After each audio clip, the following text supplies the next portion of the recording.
Assalamualaikum warahmatullahi wabarakatuh. Kembali lagi di channel Portal Dimensi dan tentunya masih bersama saya Kang Slamet di sini. Kali ini Kang Slamet akan menceritakan sebuah kisah horor kolosal yang berjudul Pendekar Sinting, Pedang Sambar Nyawa. Bermula dengan adanya sebuah pedang sakti yang dimiliki seorang pendekar bernama Arya Klantara. Rimba persilatan pun menjadi geger dari golongan putih maupun golongan hitam untuk menyelamatkan, dan ada pula yang ingin merebut pedang sakti tersebut. Dengan berjalannya waktu bertahun-tahun lamanya, para pendekar pun bermunculan untuk membasmi manusia-manusia laknat penindas kaum lemah. Seorang pendekar aneh, lucu, konyol, dan jenaka pun terlahir di muka bumi bergelar Pendekar Sinting. Sepak terjang pemuda yang terlihat kurang waras ini tidak sendirian. Rupanya pendekar muda dan tampan ini dibantu oleh kedua ibunya dan juga adik perempuannya. Cerita ini ditulis oleh Nur Salim, dan sebelum kita masuk ke ceritanya, buat kalian yang belum subscribe channel ini, tekan tombol subscribe-nya terlebih dahulu dan tekan tombol notifikasinya agar kalian tidak ketinggalan cerita terbaru dari Portal Dimensi. Gak usah berlama-lama lagi, langsung saja kita masuk ceritanya. Pendekar Sinting, Pedang Sambar Nyawa.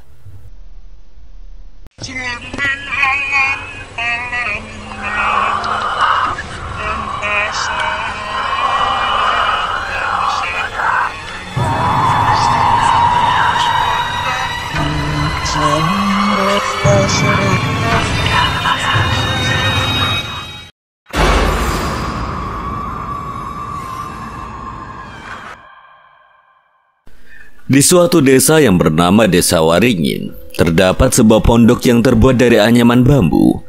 Hidup sepasang pendekar yang namanya menjadi buah bibir rimba persilatan.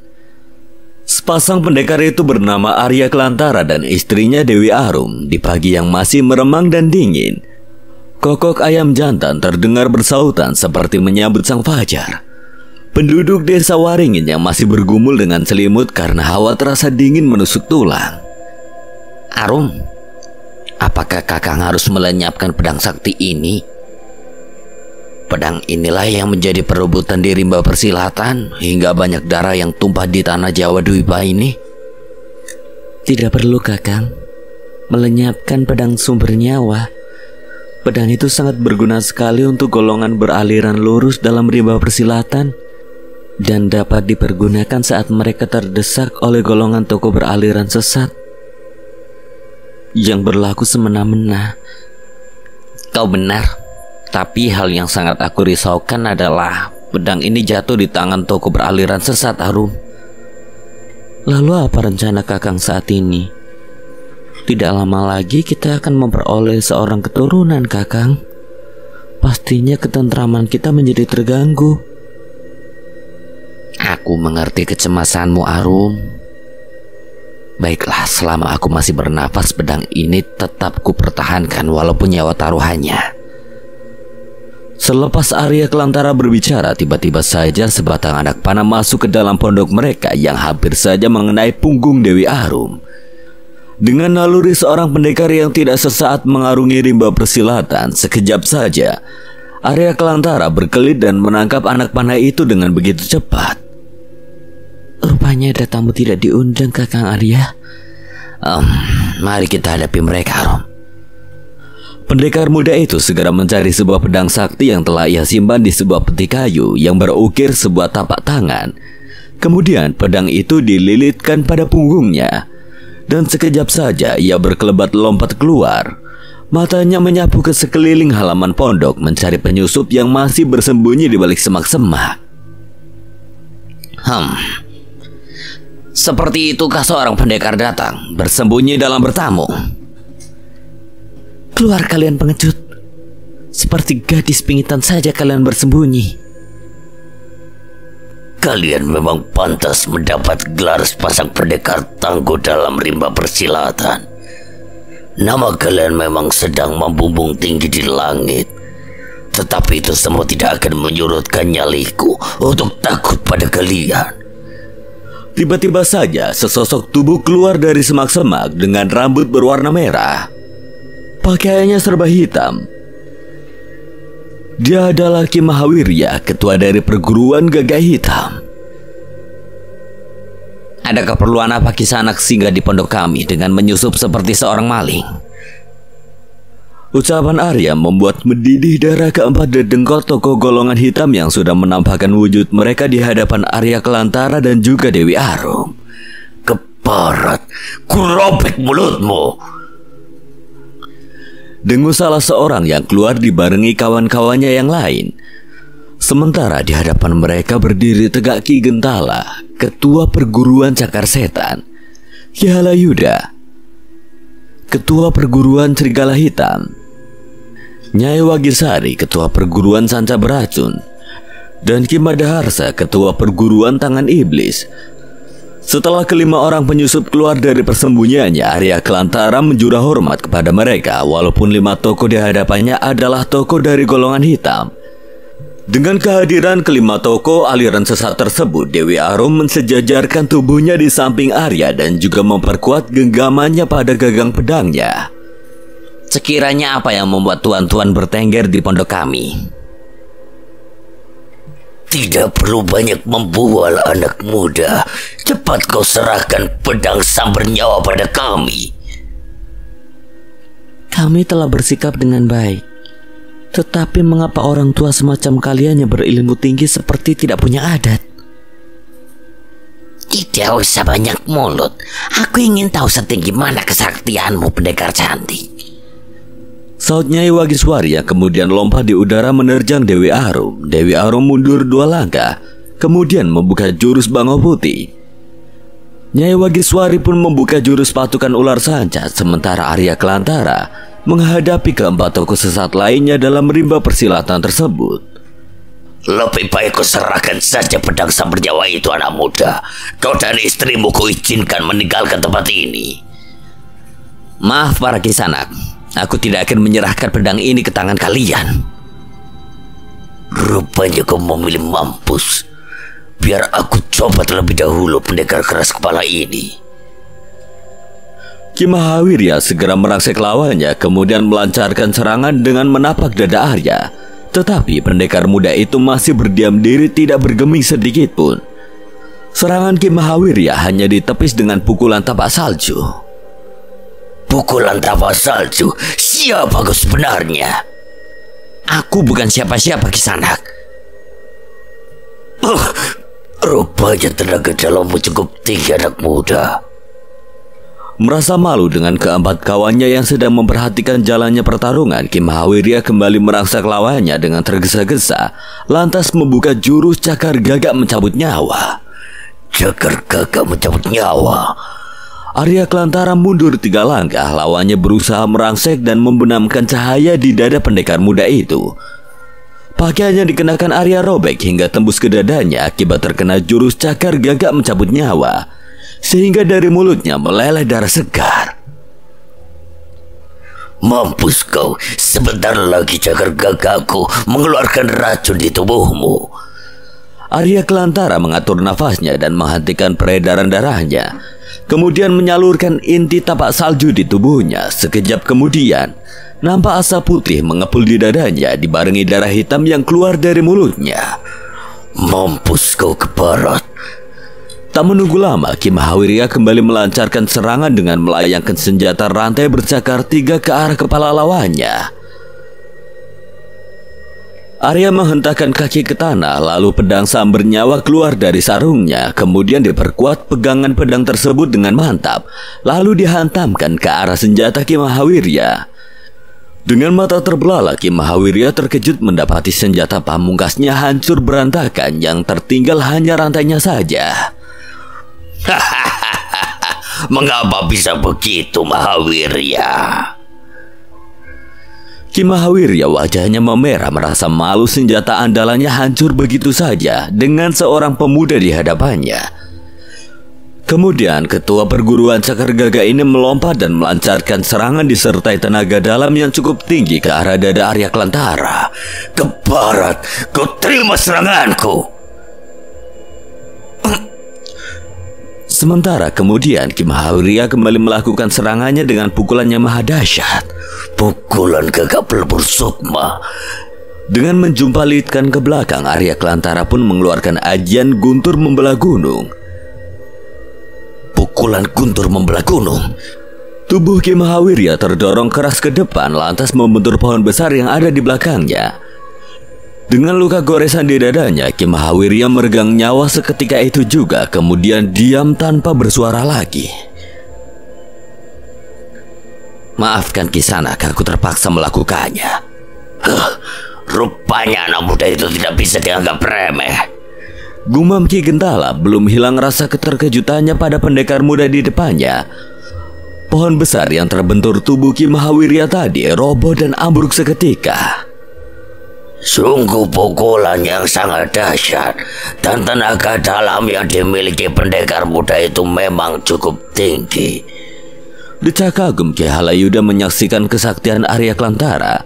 Di seberang sana, Nyai Wagiswari masih bertarung dengan Dewi Arum yang menyandang julukan pendekar Bango Putih. Mengapa kau tidak membalas serangan-seranganku? Aku dan suamiku tidak akan melukai seseorang selagi mereka tidak meminta nyawa kami. Baiklah, kalau begitu aku yang meminta nyawamu. Ajian Banda Sukma. Terpecik bias sinar berwarna hijau dari telapak tangan Nyai Wagiswari yang kemudian mengenai dada Dewi Arum pada saat melancarkan serangan secara tiba-tiba. Dewi Arum mengeluarkan darah segar berwarna hitam dari mulut akibat terkena ajian Sanca Sukma. Lantas tubuh Dewi Arum terhuyung ke belakang. Dengan sigap Dewi Arum memusatkan tenaga dalam dan menetralisir pukulan yang dilancarkan Nyai Wagiswari tadi. Pendekar cantik jelita itu mencabut pedang dari punggungnya, berusaha membalas serangan Nyai Wagiswari dengan jurus pedang bangu terbang. Jurus pedang bangu terbang. Jurus pedang Dewi Arum seakan tidak dapat terlihat oleh sepasang mata biasa karena begitu cepatnya ia memainkan pedangnya. Lawannya pun begitu amat terkejut mendapatkan lawan yang tidak dapat dianggap remeh. Angin pun berderu kencang dengan permainan jurus-jurus pedang Dewi Arum. Jurus pedang apa yang dipergunakannya? Kurang ajar, mataku tidak dapat menangkap gerakan tebasan pedangnya. Dewi Arum terus melancarkan serangannya dengan cara membabatkannya ke leher Nyai Wagiswari. Kemudian Nyai Wagiswari tidak dapat mengelak lagi karena tebasan-tebasan pedang pendekar wanita yang satu ini begitu cepat. Lantas kemudian tubuh Nyai Wagiswari terhuyung 5 langkah ke belakang, kemudian ambruk ke tanah seketika. Luka sayatan di leher Nyai Wagiswari cukup lebar dan tubuhnya menjadi gosong akibat bisa racun yang ada di pedang tersebut. Keparat. Cepat habisi sepasang pendekar itu, kemudian kita rebut pedangnya. Ayo Halayuda, serang. Dengan bersikap kerdil, kedua tokoh aliran golongan hitam itu, Ki Halayuda dan Ki Madaharsa, menyerang Arya Kelantara secara bersamaan. Kalau begitu aku yang akan menghabisi istrinya, kemudian menikmati tubuh indahnya. Ki Gentala melompat di udara seraya mengeluarkan ajian cakar setan. Dari kuku-kuku Ki Gentala mengeluarkan sinar kemerahan yang begitu panas.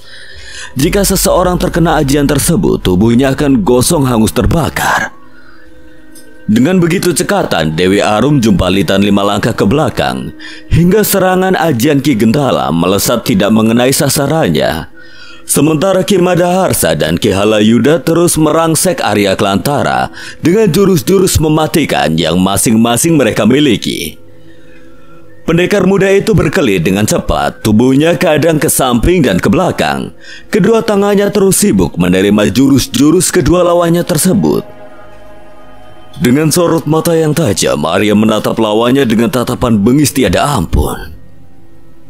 Ki Madaharsa, coba kau perhatikan anak muda itu seperti kesetanan. Kau lihat matanya merah menyala bagai bara api. Sepertinya ia menyalurkan seluruh tenaga dalam ke dalam tubuhnya. Kau harus berhati-hati, Ki Halayuda. Pukulan tepa maut. Tak dapat dielakkan lagi, kedua pemimpin aliran hitam tersebut terkena pukulan yang dilancarkan Arya Kelantara, hingga tubuhnya terhuyung dan terdorong keras ke belakang lalu jatuh ambruk berbarengan. Melihat lawannya terkapar tidak berdaya, Arya Kelantara membalikkan tubuhnya ke samping, kemudian mengamati Dewi Arum yang masih sengit dalam pertarungan. Tak menunggu lama, Arya Kelantara segera menghampiri Dewi Arum karena perguruan golongan hitam pastinya akan mengepung pondok dan merebut pedang sambar nyawa dari tangannya. Aji Kidang Kencono. Dengan secepat kilat, Arya Kelantara sudah berada di samping istrinya. Mari kita lekas pergi dari tempat ini, Arum. Baiklah, Kakang. Dewi Arum menyarungkan kembali pedangnya. Arya menarik tangan istrinya kemudian berkelebat dari tempat itu. Aji Kidang Kencono, ke barat, jangan lari! Teriakan Ki Gentala yang menahan rasa sakit di dadanya akibat terkena pukulan bango putih yang dilancarkan Dewi Arum. Hasil dari bentrokan ternyata 3 pemimpin dari perguruan golongan hitam itu terluka begitu parah. Matahari yang sudah membumbung tinggi di desa Waringin sudah terlihat lalu lalang penduduk desa. Beberapa orang penduduk desa melihat dari kejauhan para tokoh aliran hitam yang terkapar. Saat itu Ki Gentala masih menahan luka dalamnya dan diliriknya kedua kawannya, Ki Madaharsa dan Ki Halayuda, dalam keadaan terkapar tidak berdaya. Tak berapa lama para murid dan pengikutnya dari golongan hitam berdatangan lalu membawa pergi guru mereka masing-masing. Siang itu sebuah kedai ramai sekali pengunjungnya. Beberapa orang saling membicarakan kedua pasangan pendekar yang bersengketa dengan tokoh-tokoh beraliran hitam. Apa yang terjadi di pondok kedua pasangan pendekar itu? Tanya seorang pengunjung sambil menggerogoti seekor daging ayam. Aku melihat dengan kepalaku sendiri. Para tokoh aliran hitam di sana bentrok dengan sepasang pendekar muda itu. 2 orang tewas dan 3 mengalami luka dalam. Aku tahu siapa kedua pasangan pendekar itu. Seorang laki-laki berjuluk pendekar tanpa maut dan yang wanita pendekar bango putih. Lalu apa yang mereka inginkan terhadap 2 pasangan pendekar itu di sana? Tanya pemilik kedai yang bernama Ki Marto pada orang yang baru datang ke kedainya. Sudah Ki Marto, tidak perlu kita lanjutkan perbincangan. Salah-salah kita yang mati konyol di tempat ini. Kau benar, sebaiknya kita berdiam diri saja daripada nyawa kita melayang. Benar Kisana, aku pun tidak mau ikut campur urusan mereka dalam rimba persilatan. Saat senja di desa Waringin, keadaan setengah gelap di bumi sesudah matahari terbenam. Sepasang pendekar muda berjalan beriringan dengan mengenakan caping bambu yang menutupi hampir seluruh wajah dari keduanya. Aku lapar sekali, Kakang. Dari tadi putramu menendang saja di perutku. Sepertinya bayi kita lapar, Arum.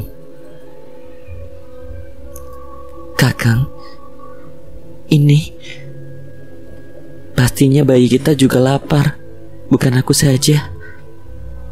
Kau semakin manis saja bertingkah seperti itu, Arum. Ayo, kita cari kedai makan. Aku pun sudah lapar. Sebentar lagi hari akan gelap. Kita harus cepat sampai di kedai. Mari, Kakang. Tak terasa malam semakin pekat dan lolongan anjing mulai bersaut-sautan dan suara-suara binatang malam pun mulai terdengar. Di kedai makan pengunjung terlihat semakin sepi karena hari telah larut. Saat Ki Marto dan kedua pesuruhnya ingin menutup kedai, Arya Kelantara dan Dewi Arum sudah tiba di depannya. Paman, apakah ada makanan untuk kami berdua? Ki Marto dan kedua pesuruhnya saling berpandangan antara menutup kedai atau menyajikan makanan di malam hari kepada 2 orang asing yang tidak dikenalnya itu. Ada Tuan Pendekar, silakan duduk. Cepat kalian sajikan nasi panas dan ikan bakar untuk kedua pendekar itu. Tidak perlu takut pada kami, Paman. Kami hanya pengelana yang kebetulan lewat dan perut kami sangat lapar. Benar, Paman, kami bukan perampok di malam hari. Iya, Den. Maaf, kami bersikap lancang melayani pengunjung. Tak lama kemudian, kedua pesuruh Ki Marto datang membawakan hidangan yang dipesan sepasang pendekar muda itu. Ini Den, hidangannya sudah siap, silakan dinikmati. Terima kasih. Malam itu di dalam kedai, Arya Kelantara dan Dewi Arum makan dengan lahapnya karena mereka sangat kelaparan dan juga kelelahan. Aku kenyang sekali, Kakang. Bayi kita juga sudah kenyang. Coba kau dengar suara perutku. Kemarilah, coba aku dengarkan suara perutmu, Arum. Arya Kelantara tertawa terkekeh-kekeh di kedai itu. Hus, tertawamu jangan seperti itu, Kakang. Membuat anakmu terkejut saja. Den Ayu, apakah kau sedang mengandung seorang bayi? Maafkan mulut lancang orang tua yang bodoh ini. Iya, Paman. Aku sedang mengandung. Lalu kalian hendak pergi kemana? Hari sudah gelap seperti ini. Sebaiknya Aden dan Den Ayu menginap di pondokku saja. Kasihan Den Ayu sedang mengandung. Malam-malam begini harus berkeliaran di luar. Terima kasih. Bukan maksud kami hendak menolak kebaikan Paman. Tapi kemarilah, Paman. Tolong kau siapkan lauk-lauk yang ada untuk bekal perjalanan kami. Tidak perlu, Den. Terlalu banyak pemberian ini. Ambillah, Paman. Tidak perlu sungkan pada kami. Tidak, jangan, Den Ayu. Dengan cepat Dewi Arum mengambil kantong yang berisi 2 keping emas dari tangan Arya, kemudian dimasukkan ke kantong depan Ki Marto. Mari kita lanjutkan perjalanan, Kakang. Tunggu, Den Ayu. Siapa nama bayi kalian kelak? Biar Kakang Arya yang... Anda laki-laki akan aku beri nama Sima Kelantara. Anda ia seorang perempuan akan kuberi nama Dewi Melati Kelantara. Tak lama kemudian kedua pasang pendekar tersebut berkelebat meninggalkan kedai Ki Marto. Laki-laki tua itu tersentak, matanya terbelalak melihat kedua insan yang berdiri di hadapannya tadi hilang begitu saja bak ditelan bumi. Kemana perginya kedua pendekar itu? Apakah mereka hantu atau manusia sungguhan? Pagi yang mendung, matahari tertutup tebalnya awan hitam. Di perguruan cakar setan yang dipimpin oleh Ki Gentala yang berpenampilan kukunya yang dibiarkan panjang-panjang. Di sana juga terlihat sedang asik duduk menikmati buah anggur ketua dari golongan sesat itu bernama Ki Madaharsa dari perguruan tangan iblis, dan salah seorang lagi Ki Halayuda, ketua dari perguruan serigala hitam yang berpenampilan memakai penutup kepala dari kulit serigala. Dan para tokoh pemimpin golongan hitam lainnya pun turut hadir. Salam para ketua perguruan yang telah hadir di sini. Hari ini sengaja kalian aku kumpulkan di sini untuk saling bahu-membahu mencari pedang samber nyawa. Yang pada saat ini pedang sakti tersebut berada pada sepasang pendekar bernama Arya Kelantara atau dengan julukan pendekar tapak maut, dan istrinya bernama Dewi Arum atau lebih dikenal dengan gelar pendekar Bango Putih. Memang tidak sepantasnya pedang itu di tangan pendekar beraliran putih. Riwayat dari pedang itu dahulunya milik para pendahulu kita dari aliran hitam.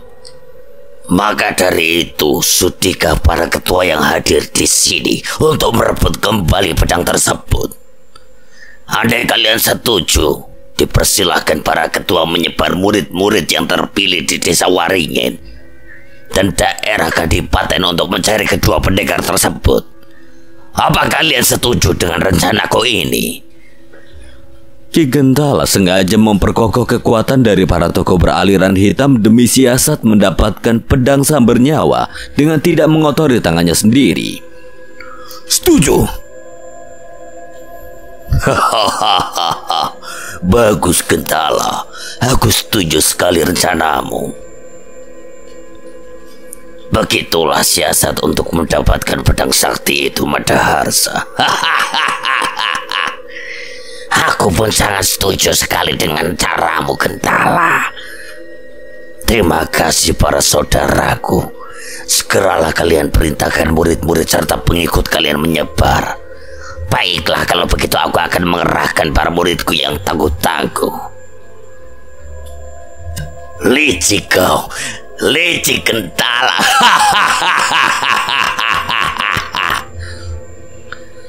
Suasana di kedai Ki Marto seperti biasanya ramai para pengunjung dari kalangan rimba persilatan. Dan ada juga saudagar-saudagar kaya yang mampir untuk sekedar makan saja. Tak lama ada satu orang laki-laki memakai pakaian perguruan beragam adanya memasuki kedai dengan tergesa-gesa. Ki Marto, apakah ada pasangan pendekar singgah di kedai ini? Tidak ada, Tuan. Aku tidak melihatnya. Baiklah, kalau kau berbohong, akan kuobrak-abrik kedaimu ini. Oh Dewata, lindungilah sepasang pendekar yang kutemui tadi malam itu. Ki Marto, mengapa perguruan golongan aliran hitam mencari sepasang pendekar itu? Apa yang telah mereka perbuat? Apa kau tidak mengingatnya atas kejadian tewasnya dua tokoh ketua perguruan golongan aliran hitam? Mereka terbunuh oleh sepasang pendekar yang sedang kita perbincangkan. Sudah pasti mereka mencarinya untuk membalaskan dendam. Sebenarnya perguruan aliran golongan hitam mencarinya untuk merebut pedang sakti yang mereka miliki. Sepasang pendekar itu bernama Arya Kelantara, yang bergelar pendekar tapak maut, dan istrinya Dewi Arum, pendekar Bango Putih. Sudah cukup. Sebaiknya kita jangan asal bicara. Salah-salah kita bisa mati konyol di sini. Dengan dibunuhnya sepasang pendekar oleh perguruan aliran golongan hitam, tak disangka beberapa orang dari perguruan aliran golongan putih mendengarkan percakapan mereka di kedai tersebut. Setelah mereka membayar pesanannya kemudian berlalu meninggalkan tempat itu, pemilik kedai dan para pengunjung terbelalak melihat kelima orang yang keluar dari kedai tadi pagi pergi tergesa-gesa. Siapa mereka? Apa mereka dari perguruan golongan putih atau perguruan golongan hitam yang menguping percakapan kita? Sudah cukup, jangan teruskan lagi. Siang hari itu di perguruan Elang Perak, beberapa murid yang mendengar percakapan di kedai makan tadi adalah murid-murid dari perguruan Elang Perak. Guru, kami mendapati kabar perguruan aliran hitam sedang memburu sepasang pendekar yang telah menewaskan dua tokoh pemimpin perguruan aliran golongan hitam. Apakah guru mengenal mereka? Aku tidak mengenal orang-orang yang kau sebutkan tadi. Mungkin saja mereka pendekar tapak maut dan istrinya pendekar Bango Putih. Sepertinya mereka sahabat kita juga dari aliran lurus. Maka dari itu bantulah sepasang pendekar itu dimanapun kalian berada. Segera kau sebarkan berita ini pada saudara-saudara seperguruan aliran putih lainnya. Terang Ki Kuranta, pemimpin perguruan Elang Perak, di hadapan para murid-muridnya. Sementara di lain tempat, ketua perguruan aliran golongan hitam mengatur siasat untuk mencari sepasang pendekar yang membawa pedang sabernyawa. Bagi kelompok di setiap arah penjuru, segera menyebarlah kalian semua. Ada 9 perguruan dibagi menjadi 4 penjuru: timur, barat, utara, dan juga selatan. Aku yakin sepasang pendekar itu tidak dapat bersembunyi lagi, Ki Branjang. Malam baru saja tiba setelah menghardik senja hari itu. Bulan bersinar terang di langit yang biru tanpa awan. Di sebuah perkumpulan perguruan aliran golongan putih, terlihat tetua yang dipercaya memberi petuah pada seluruh perguruan aliran putih, walau ketua besar rimba persilatan mereka belum dinobatkan. Saudaraku sekalian, kabar yang kita terima saudara-saudara sekalian mendengarnya. Persoalan tewasnya 2 tokoh perguruan aliran golongan hitam oleh sepasang pendekar sakti.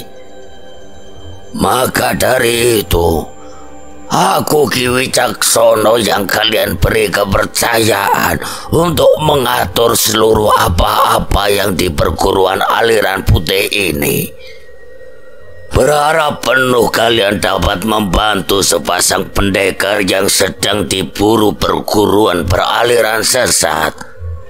Tidak mungkin kita hanya berpangku tangan akan adanya keangkara murkaan di tanah Jawa Dwipa ini. Aku yakin sepasang pendekar itu dari aliran lurus, dan yang mereka inginkan hanyalah sebuah pedang yang dibawa sepasang pendekar itu. Untuk itu kita harus membantu dan menolongnya. Sidang perkumpulan aku tutup dan laksanakan perintah yang aku berikan selagi aku berada di jalan yang benar. Tutur Ki Wicaksono, ketua perguruan Singa Putih. Ki Wicaksono, jumlah kita memang lebih sedikit dibandingkan dengan perguruan aliran golongan hitam. Untuk dari itu, tak akan pernah menyurutkan nyaliku sedikit pun. Aku telah siap tanding jiwa dengan mereka, seru Ki Kuranta, ketua perguruan Elang Perak. Aku ikut menyebarkan murid-muridku, Ki Wicaksono, saut Nyai Purbani, ketua perguruan Harimau Putih. Aku pun turut membantu Ki Wicaksono. Takkan mundur satu langkah pun untuk menghadapi iblis-iblis macam mereka. Nyi Cakrawati, ketua perguruan Belibis Putih. Aku bersedia membantu Ki Wicaksono. Akan kusebar murid-muridku di desa Waringin dan juga di daerah Kadipaten. Resi Barata angkat bicara. Baiklah, malam ini kita menyebar ke 4 penjuru mata angin. Perintahkan murid-murid kalian menyamar agar tidak mudah dikenali oleh pengikut dan juga murid-murid perguruan aliran golongan hitam. Baik, ketua.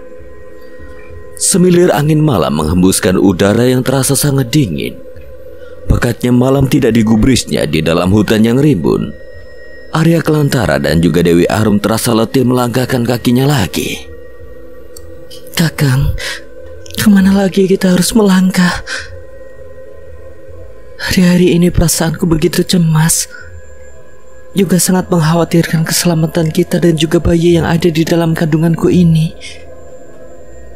Aku merasakan kecemasanmu, Arum. Malam ini aku akan semadi untuk mencari wangsit. Baiklah Kakang, aku tidur dulu. Rasanya tubuhku terasa pegal sekali. Tidurlah, Arum. Tak berapa lama Dewi Arum sudah tertidur lelap di samping suaminya. Setelah Dewi Arum tertidur, pendekar muda tersebut duduk bersila dan tangannya bersedekap sembari memusatkan cipta rasa hening yang dalam. Sekejap saja tampak sosok laki-laki tua berpakaian serba putih, rambut serta jenggotnya pun putih semua, ditambah wujudnya tertutup oleh kabut putih yang sangat tebal. Jadi hampir tidak terlihat sama sekali. Arya Kelana cucuku, lanjutkan perjalananmu ke pesisir utara.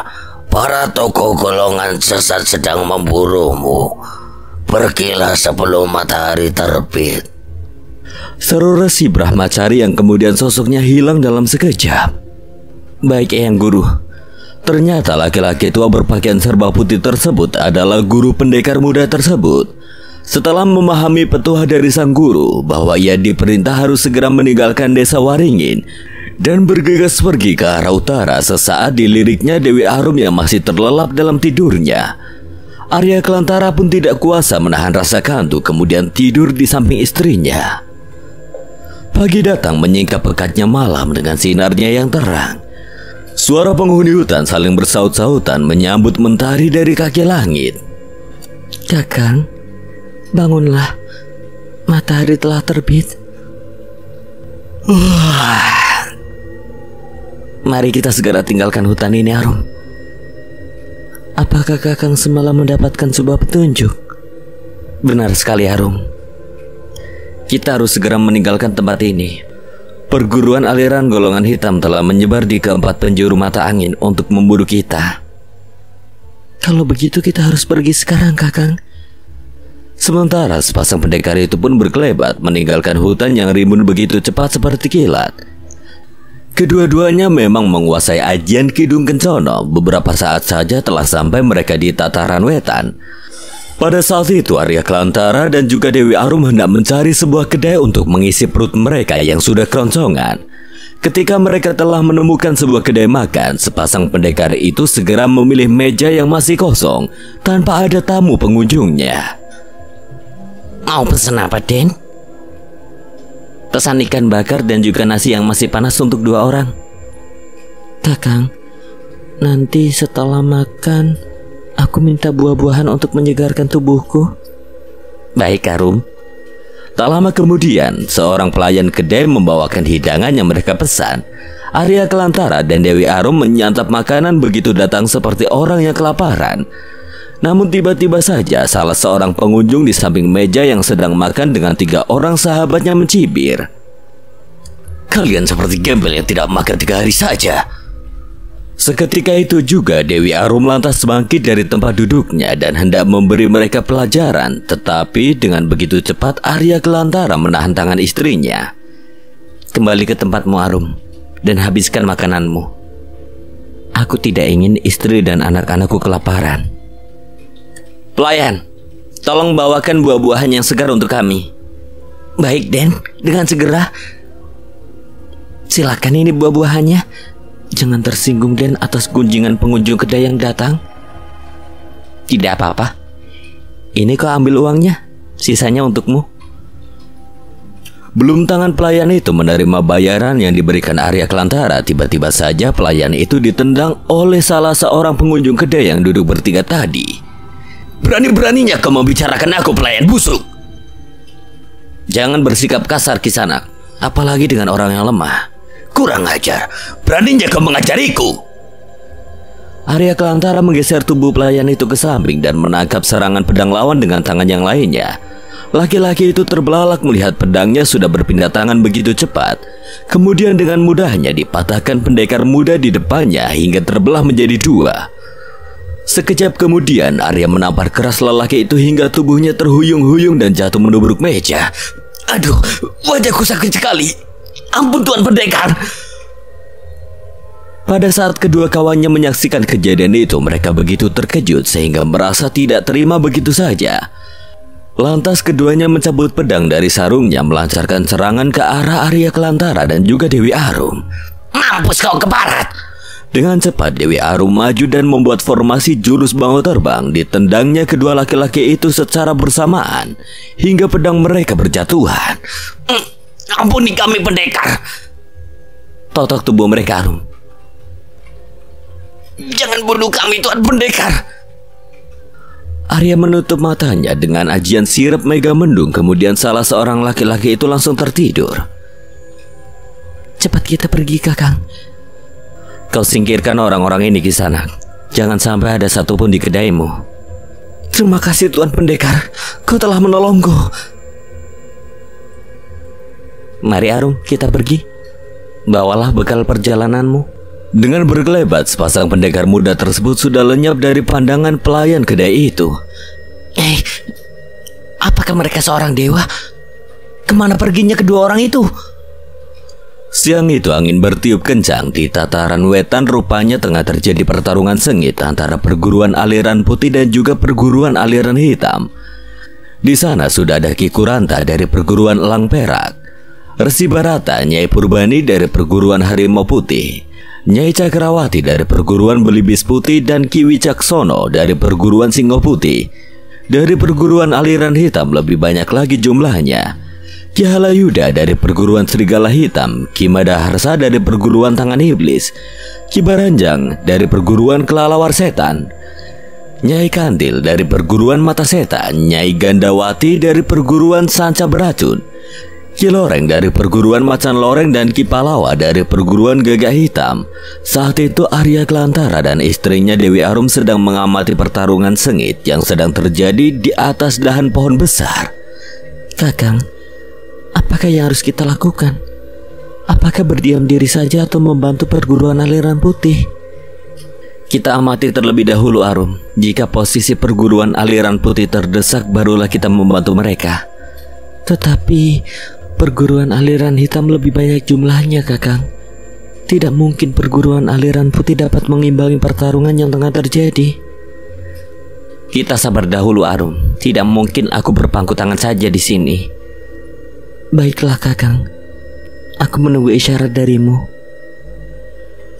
Mati kau Kuranta. Masih kau pakai saja jurus kunomu itu. Orang tua busuk. Terbanglah kalian ke neraka. Cakar elang perak memangsa. Dada Ki Madaharsa terkena jurus cakar elang dan seketika itu juga tubuhnya membiru. Kemudian terhuyung 3 langkah ke belakang. Dengan sigap laki-laki setengah baya tersebut memperkuat kuda-kudanya. Kau rasakan ini Kuranta. Tendangan bayangan iblis. Tak pelak lagi Ki Kuranta ambruk jatuh di tanah. Di saat Ki Madaharsa hendak melancarkan ajian tangan iblis, tiba-tiba saja tertahan gerakannya oleh kawannya Ki Baranjang. Biar aku yang mengirimkannya ke neraka. Pukulan kelelawar setan. Sementara keluarlah sinar berwarna hitam serta kekuningan yang begitu panas dari telapak tangan Ki Baranjang. Arya Kelantara melihat pertarungan yang tidak sepadan, segera mencabut pedang dari balik punggungnya. Segera melemparkan pedang sambar nyawa menahan pukulan yang dihembaskan Ki Baranjang ke arah Ki Kuranta. Dan terjadilah suara benturan ledakan yang memekakan telinga. Ki Baranjang terpental jauh, tubuhnya membentur batu besar yang ada di belakangnya. Kemudian mengeluarkan darah hitam dari sela-sela bibirnya. Tubuhnya hangus terbakar dan batok kepalanya pecah. Dewi Arum yang menyaksikan jalannya pertarungan cukup membuatnya bergidik. Sang suami yang nampak terlihat pendiam ketika saat murka seperti harimau yang hendak menelan mangsanya hidup-hidup. Seketika itu juga wanita yang bergelar pendekar Bango Terbang hanya dapat menggeleng-gelengkan kepalanya. Keluar kau pengecut. Jangan bersembunyi. Jika kesaktianmu cukup tinggi, hadapilah aku. Ki Madaharsa segera melihat kawan perguruannya tewas terkapar. Sekarang tamat riwayatmu Kuranta. Ki Madaharsa mengeluarkan jurus cakar iblis. Ditepisnya serangan Ki Madaharsa oleh Ki Kuranta walau dalam keadaan bersandar di bawah pohon. Melihat lawannya tak mengenai sasaran, Ki Madaharsa menyepakkan tendangan disertai tenaga dalam penuh ke arah dada Ki Kuranta. Laki-laki itu terhempas keras, kemudian pingsan seketika. Dari dahan pohon, Arya Kelantara dan juga Dewi Arum melinting ke udara, kemudian mendarat dengan halusnya ke tanah. Ki Madaharsa tersentak kaget. Ternyata orang yang sedang dicari-cari telah berada tepat di hadapannya. Kunyuk, rupanya kau demitnya. Bagus kalau begitu. Aku tidak perlu mencari-carimu. Saat itu boleh kau kalahkan aku, tetapi tidak hari ini. Aku akan merobek dadamu. Arya Kelantara mundur 3 tindak membuka jalan jurus yang dikeluarkan Ki Madaharsa. Laki-laki tua dari golongan hitam itu terus merangsek lawannya. Pendekar tapak maut itu pun terus mundur ke belakang, membiarkan lawannya terus melancarkan penyerangan. Keparat, apa yang kau lakukan? Apa kau mempermainkanku? Arum, kau bantu ketua perguruan yang lain. Biarkan aku yang menghadapi orang tua laknat ini. Baiklah Kakang. Tiba-tiba Dewi Arum menendang punggung seorang wanita yang mengenakan baju dari kulit ular. Keparat, apa kau yang bergelar pendekar Bango Putih? Rupanya kau yang telah membunuh guruku Nyai Wagiswari. Nyawa dibalas nyawa. Saat ini juga aku tanding jiwa denganmu. Nyai Gandawati mencabut pedang dari sarungnya dan menyabetkan ke tubuh Dewi Arum dengan serangan-serangan yang membabi buta. Dewi Arum meregangkan kedua kakinya, kemudian mencabut pedang dari punggungnya. Lalu ditangkis serangan pedang Nyai Gandawati. Seketika itu juga Dewi Arum bergulingan di tanah dan membuka jurus pedang Bango Terbang. Jurus pedang Bango Terbang. Dewi Arum terus saja membuka jurus-jurus pedangnya sehingga membuat Nyai Gandawati kewalahan. Di bagian tengah itu, Ki Palawa dari perguruan Gagak Hitam sekejap saja merangsek Dewi Arum dengan gerakan jurus Gagak Hitam. Jadilah Dewi Arum melawan 2 tokoh golongan aliran hitam sekaligus di posisi bagian pinggir pertarungan. Perguruan aliran putih pun terdesak dengan pertarungan yang tidak sepadan jumlahnya. Arya Kelantara mengamati situasi dari kejauhan yang tidak memungkinkan, lantas mempercepat jalannya pertarungan melawan Ki Madaharsa. Ditendangnya Ki Madaharsa dengan pengerah tenaga dalam penuh, lantas roboh Ki Madaharsa tersungkur ke tanah. Kemudian digantikan Ki Loreng dari perguruan Macan Loreng, tapi kemudian kawannya yang lainnya berdatangan, yaitu Nyai Kantil dari perguruan Mata Setan. Hati-hati Kakang. Aji Kidang Kencono. Secepat kilat Arya Kelantara berkelebat menghampiri istrinya Dewi Arum, kemudian bertarung secara berdampingan. Apa yang kita harus lakukan, Kakang? Kita pergi dari sini secepatnya sebelum banyak pertumpahan darah. Apa kau tega meninggalkan perguruan aliran putih yang sedang terdesak, Kakang? Yang mereka inginkan hanyalah kita berdua. Percayalah padaku. Perguruan aliran putih akan baik-baik saja. Baiklah kalau begitu, Kakang. Aji Kidang Kencono.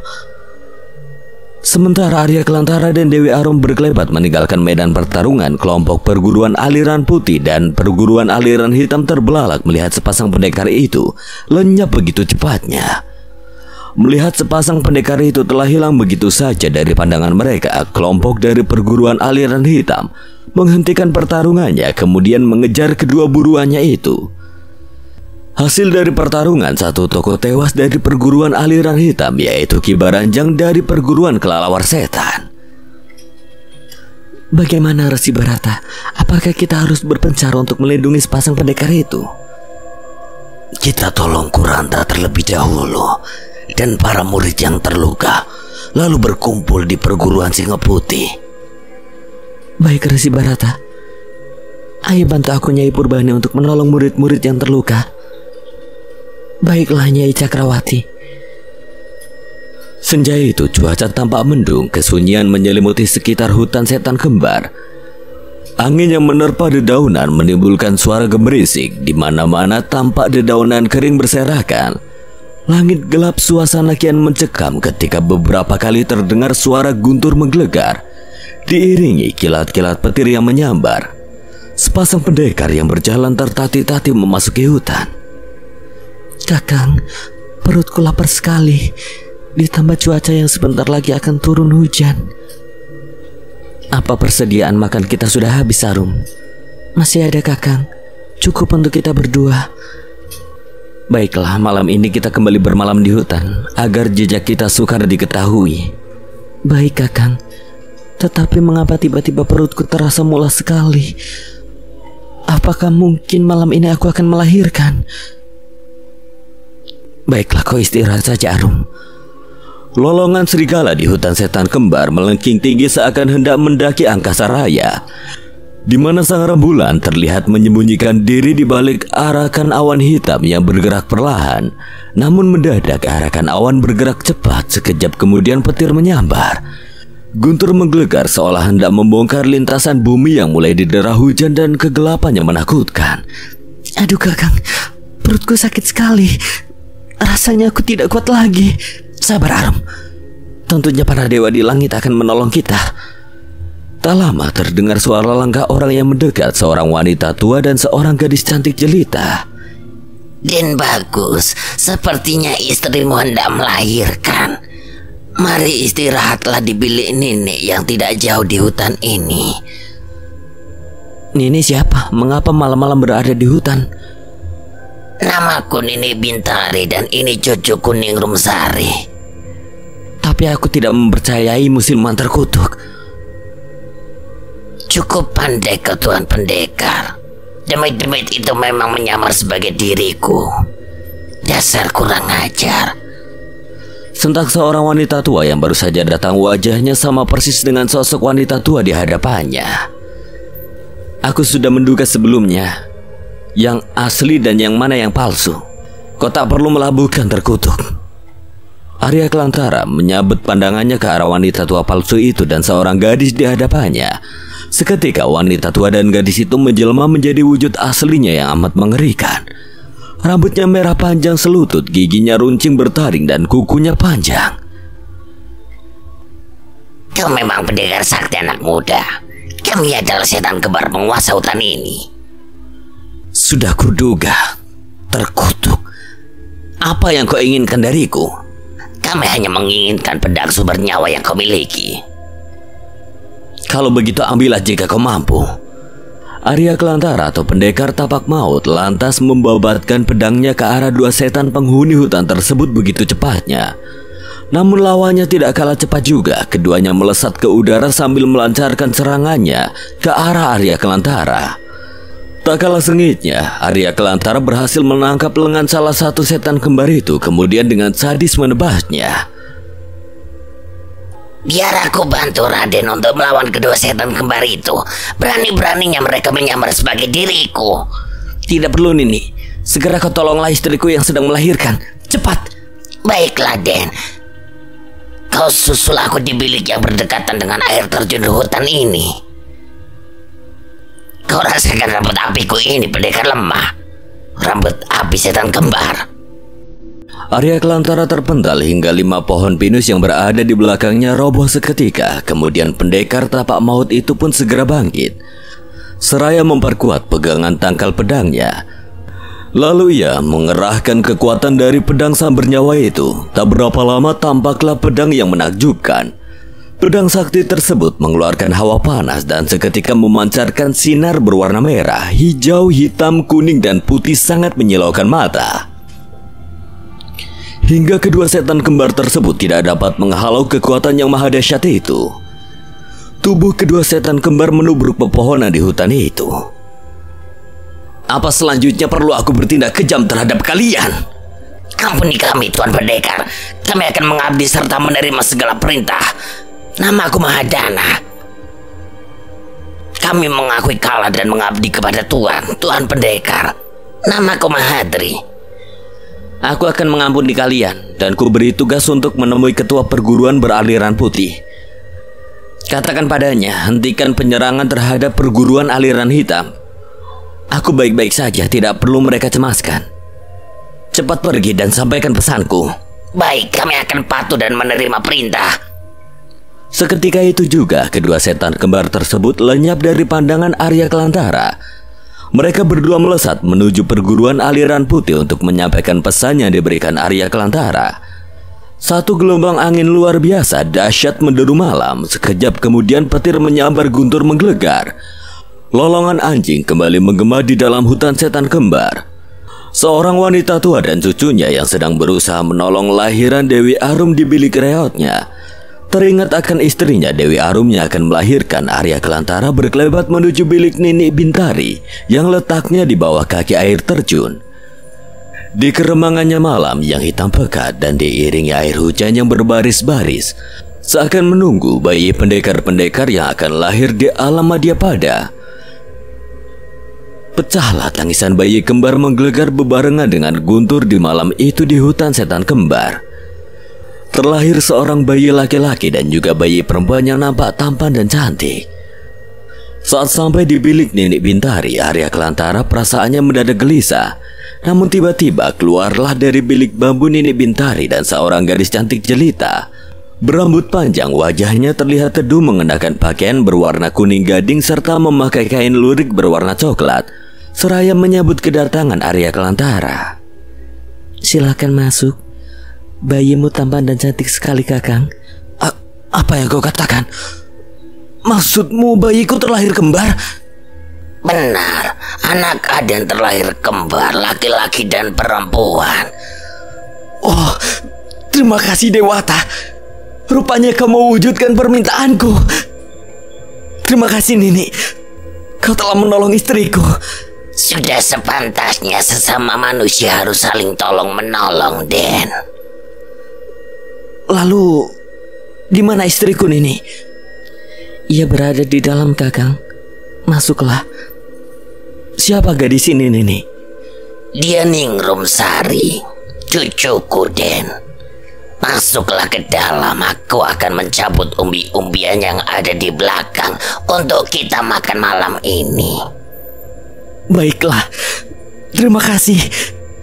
Saat masuk ke dalam bilik, begitu bahagia sekali perasaan Arya Kelantara melihat Dewi Arum dan juga sepasang bayi yang sedang tertidur pulas di malam yang dingin. Pagi telah menjelma beriring suara kicauan burung dari pucuk-pucuk pepohonan. Kabut tipis tampak merambat lamban sementara terabasan sinar tipis di sela-sela dedaunan bagai menghiasi garis-garis kehidupan di hutan setan kembar. terdengar teriakan kedua orang kembar yang begitu tampan dan cantik. Sesekali keduanya tersenyum manis. Kakang, bayi kita ternyata sepasang, seperti nama hutan ini, hutan setan kembar. Tapi nama hutan ini begitu menakutkan, Arum. Ih kakang, maksud arti makna dalam sepasangnya saja. Tidaklah mungkin aku beri nama anak-anakku sebutan setan. Kalian ini ternyata bertingkah lucu juga walau sebagai seorang pendekar. Silakan dimakan umbi-umbian ini. Terima kasih. Siapakah namamu? Namaku Ningrum Sari, aku cucu Ninik Bintari. Kemana perginya Ninik Bintari? Ninik Bintari sedang berlatih di bawah kaki air terjun, kakang. Kau tunggu di sini, Arum. Aku coba menyusul Ninik Bintari dan mencari buah yang segar-segar untukmu. Hati-hati kakang, dan selalu waspada. Mari aku antar saja kakang ke air terjun. Biarlah aku pergi sendiri, Ningrum Sari. Kau di sini bersama Dewi Arum. Seketika itu Dewi Arum mulai terbakar api cemburu akan sikap Ningrum Sari terhadap Arya Kelantara suaminya. Sementara pendekar tapak maut itu sudah berkelebat menuju air terjun. Di sana Arya melihat pemandangan seorang wanita tua yang sedang menyempurnakan jurus-jurus pedang di bawah kaki air terjun. Jurus pedang yang bagus, Nini Bintari. Aden, Nini pikir siapa? Panggil aku Arya saja, Nini. Tidak perlu memanggilku dengan sebutan seperti pembesar kerajaan. Baiklah Arya, lalu siapa nama istrimu? Nama istriku Arum, Dewi Arum. Mengapa kau berada di hutan setan kembar ini, Den Arya? Malam itu kami kemalaman nih. Tadinya ingin mencari penginapan, tetapi kami tidak tahu penginapan di wilayah ini. Ya terpaksa kami bermalam di hutan ini. Begitu rupanya. Apa kau tahu kalau cucuku menyukaimu? Maksud Nini Ningrum Sari? Benar sekali. Ningrum Sari jatuh cinta padamu. Hal yang tidak mungkin terjadi. Dewi Arum pasti akan marah mendengar semua ini. Ada-ada saja Ningrum Sari itu. Di mana buah-buahan yang segar di hutan ini, nih? Kau pergi ke arah hutan ini. Di sana banyak sekali buah-buahan yang tumbuh subur. Rasa dari buahnya begitu manis dan terasa segar. Terima kasih, nih. Pastinya pendekar muda itu bukan orang sembarangan. Ilmu meringankan tubuhnya sangat sempurna sekali. Setelah berkelebat ke arah hutan setan kembar, Arya Kelantara mendapatkan banyak sekali buah-buahan yang segar. Tetapi di dalam sebuah gubuk Dewi Arum dan Ningrum Sari terlihat sedang bercakap-cakap. Aku pastikan kalian seperti orang dari rimba persilatan. Apakah itu benar? Tidak juga, Ningrum Sari. Kami hanya sepasang suami istri yang kebetulan bermalam di hutan ini. Kami hanya orang biasa saja. Semalam Ninik Bintari bercerita padaku kalau Kakang Arya sedang bertarung dengan penguasa di hutan ini. Itulah salah satu bukti kalau kalian bukan orang sembarangan. Kau dan Ninik Bintari terlalu melebih-lebihkannya. Oh iya, kalau besar nanti pastinya anakmu ini akan diperebutkan para gadis Dewi Arum. Kau lihat wajahnya begitu tampan sekali. Kau ini Ningrum Sari ada-ada saja. Tak lama kemudian Ninik Bintari datang dengan membawakan ikan-ikan yang masih segar dari sungai kecil yang berada di hutan setan kembar. Nini, apa yang Nini bawa? Cepat kau bakar ikan-ikan ini, Nduk. Malam ini kita akan makan bersama. Biar bayinya aku yang menggendongnya. Baik Nini, biar aku bersihkan terlebih dahulu ikan-ikannya. Sudah kau berikan nama untuk putra-putrimu, Dewi Arum. Kakang Arya sudah memberikan mereka nama, Ninik Bintari.